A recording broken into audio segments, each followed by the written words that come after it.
네, 우리가 얘기하는 찬송가라고 하는 것이 어떻게 변해왔는지 한번 간단하게 얘기를 해 보도록 하죠. 우리가 보통 요즘 이제 교회에서 부르는 찬송은 대개 이제 두 가지로 나뉩니다. 성도들이 전부 함께 부르는 노래가 있고요. 또 성가대나 또 성가대의 독주자들이 나와서 부르는 노래들이 있습니다. 그런데 성도들이 누구나 편하게 부를 수 있는 노래, 그걸 우리가 보통 회중 찬송이라고 얘기를 하죠. Congregational Gospel Singing이라고 얘기를 하는데, 이것이 이러한 모습을 갖추게 된 것은 그렇게 오래된 일은 아닙니다. 성서적으로 봤을 때, 그리고 교회사적으로 봤을 때 대충 나누는 기준에 따라 다르지만, 저는 한 네 가지 정도의 네 단계 정도로 나눕니다. 첫 번째는 뭐 누구나 알고 있는 것처럼 성서를 보면 이런저런 노래와 관련된 얘기들이 나옵니다. 예를 든다면 구약에 나오는 다윗의 경우에 그 사람은 개인적으로 음악적 재능이 상당히 있었던 것 같습니다. 그리고 복음서에도 보면은 그 칸티클이라고 해가지고 노래들 얘기들이 제법 나옵니다. 그런데 어느 정도 조금 분류를 하면서 법칙을 만들었던 사람이 바로 사도 바울입니다. 사도 바울은 교회에서 부르는 노래를 세 가지로 나누었습니다. 그래서 첫 번째가 구약의 시편에 나오는 시, 그러니까 잠스죠. 시. 그 다음에 찬미하는 힘이 있었고, 그 다음에 영적인 노래라고 하는데 보통 영가라고 번역을 합니다. 그래서 스피리추얼이라고 얘기를 하는데요. 시는 뭐 누구나 알다시피 구약의 시편, 그것에다가 곡조를 붙였습니다. 그 다음에 창작 찬송이 바로 찬미가 힘입니다. 그 다음에 영가는 개인적이고 자유롭게 아무나 만들었거든요. 개인적이고 자유롭게 만들었다라고 하는 말은 이것이 또 그렇게 많이 퍼지지는 못했을 것 같다라고 하는 것입니다. 뭐 이게 이제 보통 제가 생각하는 1단계입니다. 그런데 그때 음악이 어떤 음악인지 뭐 악보가 남아 있는 것도 아니고 녹음이 당연히 안 되었을 거고요. 그러다 보니까 우리가 그 모습을 알기는 어렵습니다. 단지 이제 그 당시에 이 회의를 하는 내용들을 이렇게 쭉 보면요. 악기를 사용할 것인가 사용하지 않을 것인가 이런 얘기들이 참 많습니다. 그래서 악기는 그때도 과연 사용을 할 것인지 말 것인지에 대해서 상당히 논란들이 있었던 것 같습니다. 그래서 대충 그게 200년이죠. 추후 200년에 클레멘트가 알렉산드리아의 주교 클레멘트가 하나만 허용한다. 수금, 그러니까 하프 하나만 허용한다라고 했습니다. 그런데 이슬람 같은 경우에는 지금도 허용하지 않습니다. 그리고 기독교 교파 중에도 아시다시피 아직도 악기를 허용하지 않는 경우들이 있지 않습니까? 악기를 허용한다라고 하는 것이 이 상당히 신학적으로 그 당시에는 복잡한 얘기였습니다. 지금도 그렇죠. 이것이 1단계고요. 이제 2단계로 오면 정반대 방향이 나타납니다. 313년에 밀라노 칙령에 의해 가지고 당시 콘스탄티누스 로마 황제가 기독교를 공인했습니다. 그 전에 기독교를 믿는다고 하는 것은 죽음을 각오하는 일이었죠. 그런데 기독교를 공인을 했는데 사실은 313년 직전에도 기독교는 그렇게 이제 법적으로는 허용이 안 되었지만 전 로마 제국에 많이 퍼져 있었을 겁니다. 그런 상황이었는데 이제 허용이 되어버리니까 이곳저곳에서 막 이 사람 저 사람이 치고 올라오기 시작을 했습니다. 그러면서 다들 자기가 정통이라고 얘기를 했죠. 그리고 그 정통이라고 하는 것이 다 정통일 리는 없지 않습니까? 그러다 보니까 잘못된 교리를 얘기하는 사람들도 많았습니다. 그리고 그 중에서는 몰라서 잘못된 교리를 얘기한 경우도 물론 있었겠죠. 하지만 자기의 뭐 경제적인 이득이라든지 이런 것들 때문에 일부러 잘못된 것을 전하는 사람들도 많았습니다. 그랬을 경우에 노래를 부르면서 사람들을 모으면 아무래도 모으기가 더 쉽지 않습니까? 그러다 보니까 그런 이단 교파일수록 더욱더 노래를 중시하게 됐던 겁니다. 회중 찬송. 뭐 상당 부분은 조금 잘못된 믿음일 수도 있고 또 상당 부분은 아예 그냥 사이비 종교였을 수도 있습니다. 그리고 지금도 사이비 종교를 보면은 노래 크게 부르지 않습니까? 같은 겁니다. 그러다 보니까 이래서는 안 되겠다라는 생각을 했던 것이죠. 그렇게 해서 그게 363년 또는 364년이라고 지금 왔다 갔다 하고 있습니다. 아무튼 그때인 것은 거의 분명합니다. 그때 라우디게아라고 하는 곳, 지금 그 소아시아, 지금 터키 땅입니다. 가보면 지금도 아주 멋있고 아름다운 곳인데 거기에서 종교 회의가 열렸습니다. 그 종교 회의에서는 아주 여러 가지 사항들을 결정했거든요. 특히 성직자의 위계라든지 그 다음에 이제 성직자가 어떤 모습을 가지고 어떤 행동을 해야 하는가라든지 그 다음에 이단에 관련한 것이라든지 아주 여러 가지, 그 다음에 아주 중요한 것은 교회사적으로 토요일을 안식일로 삼는 종교를 이단으로 규정했습니다. 잘 아시다시피 지금도 우리나라에도 많이 있습니다만은 토요일을 안식일로 삼는 종교가 있지 않습니까? 이때 토요일을 안식일로 삼는 기독교를 이단으로 규정을 했습니다. 그리고 그 규정은 지금까지 변한 바가 없습니다. 그러면서 찬송가에 대해서도 얘기를 했는데요. 그때 이제 어떻게 했느냐 하면 이른바 회중 찬송, 모두가 성도들이 모두 모여서 한꺼번에 노래 부르는 것을 금했습니다. 그러면 어떻게 노래를 전혀 안 부를 수는 없으니까 노래는 어떤 것만 불러야 하며 주로 시편입니다. 왜냐하면 성서적 근거가 있어야 되니까요. 시편을 중심으로 부르게 했고 또 아무나 부르지 못하게 했습니다. 언뜻 들어보면 아주 잘못된 생각인 것 같이 느낄 수가 있겠죠. 그런데 이것도 꼭 나쁜 측면만 있는 것은 아니었습니다. 이게 2단계인데요. 이렇게 함으로써 전문적인 사람들이 노래를 부르기 시작을 했습니다. 그러니까 전문적인 사람들은 노래를 잘하겠죠. 그리고 아무나 노래 좀 잘한다고 올리지는 않을 거 아니겠습니까? 음악에 있어 가지고 교육을 받게 되는 겁니다. 그러면서 특히 교황 그레고리우스 2세가 상당히 많은 노력을 했습니다. 음악을 위해서. 그래서 우리가 보면 그레고리안 찬트라고 하는 음악 장르가 있지 않습니까? 그것이 바로 교황의 이름을 따서 붙인 이름입니다. 이게 2단계입니다. 그러면 원래 아무나 노래를 부르다가 이제는 아주 핵심적인 사람들만 노래를 부르는 그러한 단계로 왔죠. 그러면 당연히 반대쪽이 또 나타나겠죠. 이게 바로 마틴 루터입니다. 마틴 루터가 이제 종교개혁을 했을 때 종교개혁 이후에 마틴 루터는 자기의 교회를 만들었습니다. 자기의 교회를 만들고 또 마틴 루터의 신학적인 신념에 부응하는 교회들이 많이 생겨났거든요.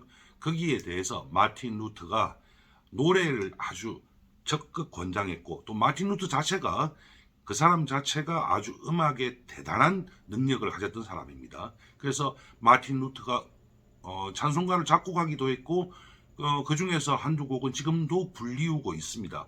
조금 요즘 감성으로 보면 이 비트라든지 멜로디가 조금 다르긴 합니다만은 여전히 그 뜻은 그대로 살아 있습니다. 그리고 나서 이제 마틴 루터에 의해서 다시 회중 찬송이 시작이 되었던 것이죠. 다시 시작이 되었고 이때부터는 모든 것이 악보에 잘 기록이 되어 있습니다. 악보라고 하는 것이 그 전에 아무나 노래를 못 부르던 시대, 그 중세 시대에 만들어졌죠. 그때는 필요했었죠. 그것이 이제 마틴 루터에 의해서 사용이 다시 되기 시작을 했고요. 그 다음에 이제 지금 우리가 많이 접하는 찬송가는 마틴 루터류의 찬송이라기보다는 주로 영미권 찬송이 많거든요. 그런데 그 영미권 찬송을 만드는 데 있어서 아주 큰 역할을 한 사람이 바로 칼뱅입니다. 그래서 물론 칼뱅이 직접 영미권 찬송을 만들었다는 건 아닙니다. 칼뱅이 음악은 신이 주신 음악이 아닙니다. 예술입니다. 예술은 신이 인간에게 주신 가장 큰 선물이다 라고까지 얘기를 할 정도였습니다. 그러니까 당연히 많이 퍼지게 됐죠. 이것이 3단계입니다. 그래서 1단계 그냥 별 생각 없이 노래를 부르던 시절 2단계 회중 찬송을 금지하고 선택된 소수의 전문가들에 의해서 노래를 부르던 시절 3단계 이제 다시 회중 찬송이 들어와서 그래가지고 종교개혁과 함께 들어왔던 시절입니다. 이제 4단계입니다. 4단계는 이제 주로 영미권, 그 당시 이제 철학 사조하고도 관련이 되는데요. 주로 영국에서 시작이 되었습니다. 예를 든다면요, 어떤 사람들이 있냐면 아이작 와츠, 그 다음에 존 웨슬리 이런 사람들이 있었습니다.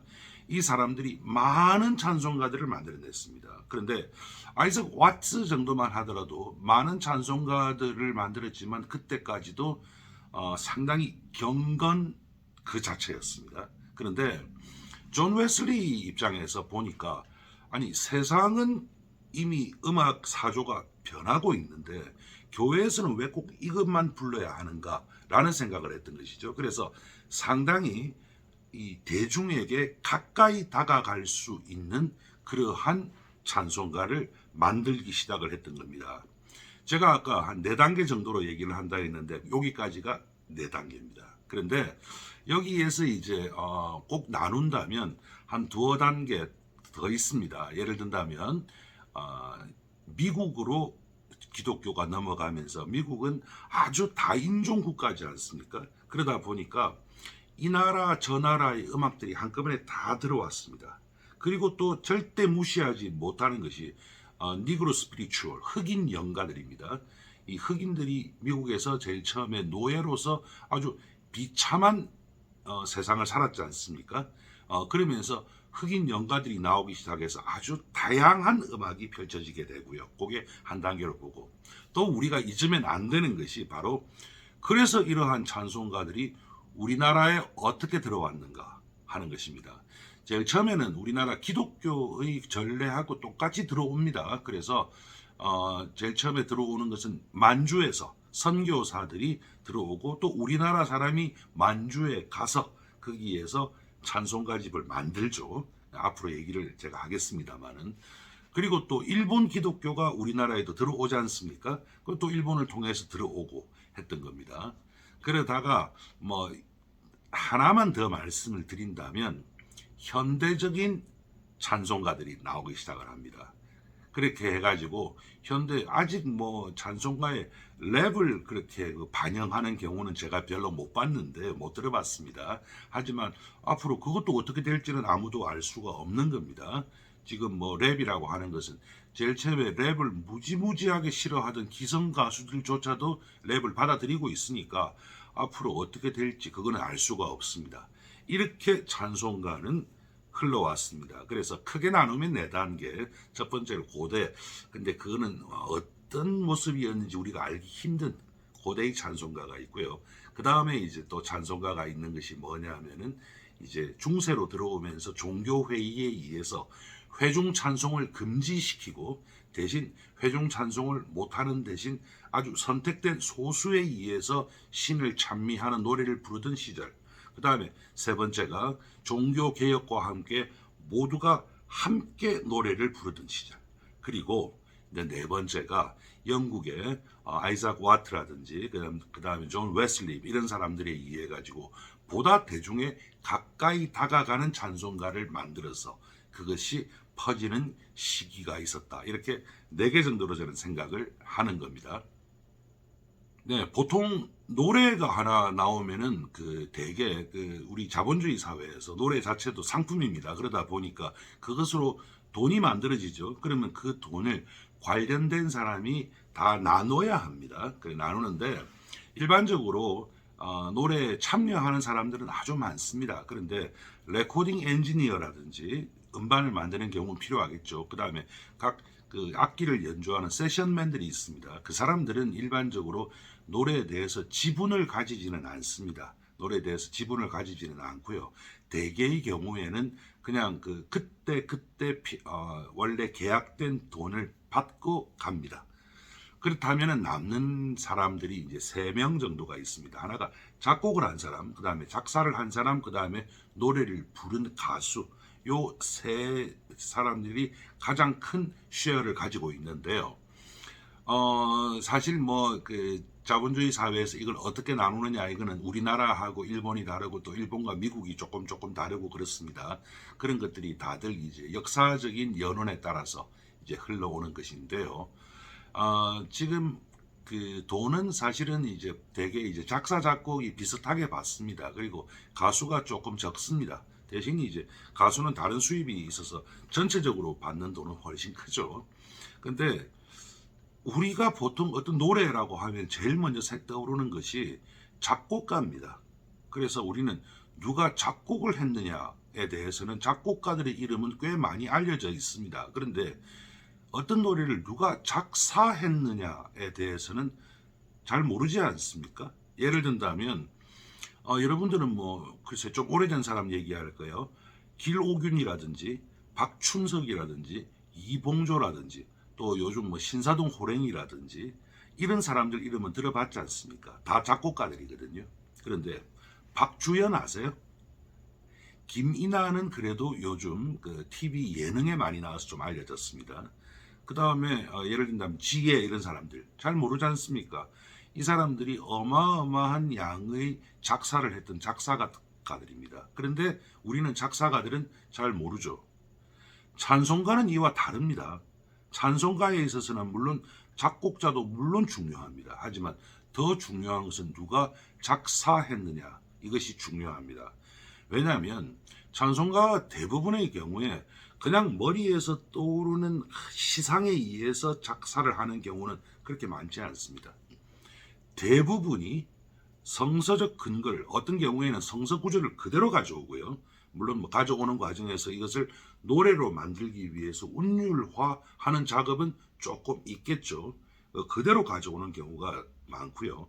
또 그것에서 영감을 얻어가지고 그 뜻을 작사로 쓰는 경우가 많거든요. 그러다 보니까 찬송가에서는 언제나 보면 작사가 가장 중요합니다.